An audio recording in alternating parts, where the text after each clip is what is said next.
So பெண்கள் வந்து அவங்களுடைய ப்ராப்ளம்ஸ், உமன் ஹெல்த் ப்ராப்ளம்ஸ் இதில் வந்து மிக முக்கியமாக தெரிஞ்சுக்க வேண்டிய ப்ராப்ளம்ஸை பற்றி நம்ம பார்க்கலாம். ஸோ வந்து பீரியட் ப்ராப்ளம்ஸ், அது பெயின்ஃபுல் பீரியட்ஸாக இருக்கட்டும், இல்லை ரொம்ப ஸ்கேன்டி பீரியட்ஸ் கம்மியாக இருக்குது, ஹெவி ப்ளீடிங், இல்லை பீரியட்ஸ் ஆகாமையே இருக்குது.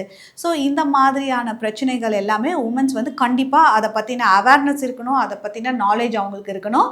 ஸோ ரெண்டாவது வந்து பார்த்திங்கன்னா என்னென்னா, அவங்களுக்கு வந்து ஒரு இன்ஃபர்டிலிட்டி, அதாவது இன்ஃபர்டிலிட்டி குழந்தை இன்மைன்னு சொல்லுவாங்க இல்லைங்களா. கல்யாணம் ஆகி 1 இயர் வந்து கப்பிள் வந்து ஒரு மேரிட் லைஃப்பில் ஒரு ப்ராப்பராக ஒரு செக்ஷுவல் கான்டாக்ட் இருந்துமே 1 இயர் கழித்து அவங்களுக்கு குழந்தை இல்லைன்னா நம்ம வந்து அவங்கள இன்ஃபர்டிலிட்டின்னு சொல்லுவோம் இல்லைங்களா.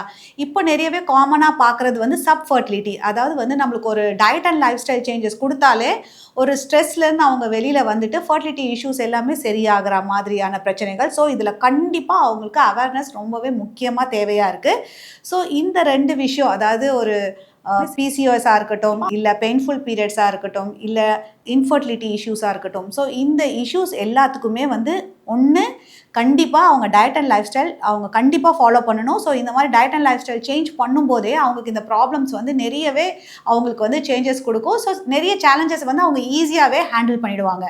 ஸோ அதை மாதிரி மிக முக்கியமானது ஒன்று தான் பிசிஓஎஸ். ஸோ பிசிஓஎஸில் பார்த்திங்கன்னா நம்மளுக்கு இரெகுலர் பீரியட்ஸ் இருக்கும், ஸ்கின் சேஞ்சஸ் இருக்கும், ஹேர் சேஞ்சஸ் இருக்கும், ஆக்னே இருக்கும், அது மட்டும் இல்லாமல் பெயின்ஃபுல் பீரியட்ஸ். இது என்னென்னா பார்த்திங்கன்னா அவங்களுக்கு வந்து ஒரு மெட்டபாலிக் சிண்ட்ரோம்னு சொல்லுவோம் பிசிஓஎஸில். ஸோ அவங்களுக்கு ஹோல் பாடியே வந்து இதில் வந்து அஃபெக்ட் ஆகிருக்கும். ஸோ ரொம்ப வெயிட் ஜாஸ்தியாக இருப்பாங்க. நெக்லலாம் பார்த்திங்கன்னா அவங்களுக்கு வந்து ரொம்பவே டார்க் பேச்சஸ் இருக்கும். ஹோல் பாடியே சில பேத்துக்கு வந்து ரொம்ப டார்க்காகவே மாறிடுவாங்க. ஸோ இந்த மாதிரியான இஷ்யூஸ், ஸோ இது எல்லாமே வந்து பார்த்திங்கன்னா அவங்களுக்கு என்ன மாதிரியான எமோஷன்ஸை வந்து அவங்க ஹேண்டில் பண்ணுவாங்க பார்த்திங்கன்னா, சில பேத்துக்கு வந்து அவங்களுக்கே ஒரு தயக்கமாக இருக்கும், நம்ம வெளியில் போகிற தயக்கமாக இருக்கும், ரொம்பவே பாடி இமேஜஸ்னால ரொம்ப சஃபர் ஆகுவாங்க. ஸோ ரொம்ப வருத்தமாக இருப்பாங்க, அவங்களுக்கு ஒரு பயம், ஒரு ஃபியர், ஆங்ஸைட்டி, பால்பிட்டேஷன், படபடப்பு. நிறைய பேர் இன்ஃபர்டிலிட்டிலாம் பார்த்திங்கன்னா அவங்க அவ்வளோ ஒரு டிப்ரெஸ்டான ஸ்டேட்டில் இருப்பாங்க. ஏன்னா வந்து அவங்க ஹேண்டில் பண்ண முடியாது. அவங்களோட ஃபேமிலி சைட்லேருந்து கேட்குற கேள்விகளுக்கு இவங்களுக்கு ஆன்சர் பண்ண தெரியாது, எப்படி ஹேண்டில் பண்ணுறதுன்னு தெரியாது. இதனாலேயே கப்பலுக்குள்ளாரையுமே அவங்களுக்கு ஒரு ரிலேஷன்ஷிப் இஷ்யூஸ் எல்லாம் வரதுக்கான வாய்ப்புகள் நிறையா இருக்குது. ஸோ இந்த 3 விஷயத்தை பற்றியும் கண்டிப்பாக அவங்களுக்கு எல்லா விதமான அவேர்னஸும் இருக்கணும், நாலேஜ் அவங்களுக்கு இருக்கணும். எந்த டைமில் போய் நம்ம டாக்டரை போய் பார்க்கணும், என்ன மாதிரியான டயட் சேஞ்சஸ் கொண்டு வரணும், எந்த மாதிரியான லைஃப் ஸ்டைல் சேஞ்சஸ் கொண்டு வரணுங்கிற விஷயங்கள் கண்டிப்பாக இவங்களுக்கு தெரிஞ்சிருக்கணும்.